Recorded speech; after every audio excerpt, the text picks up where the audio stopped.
دجال جو کہ قرب قیامت یعنی قیامت کے قریب قیامت سے پہلے وہ ظاہر ہوگا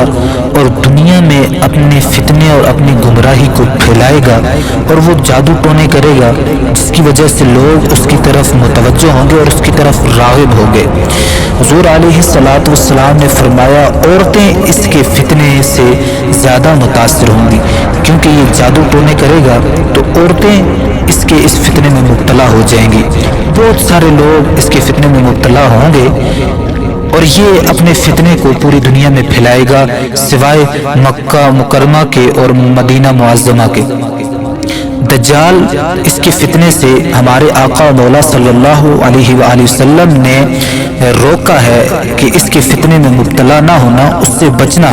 اور یہ بھی فرمایا کہ مجھ سے پہلی امتوں کو ان کے انبیاء نے اس کے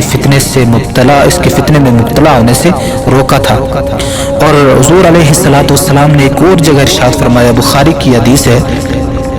حضور نے فرمایا یاد رکھو دجال کانا ہوگا جبکہ اللہ اس عیب سے پاک ہے۔ یعنی دجال جو خود کو خدا کہے گا،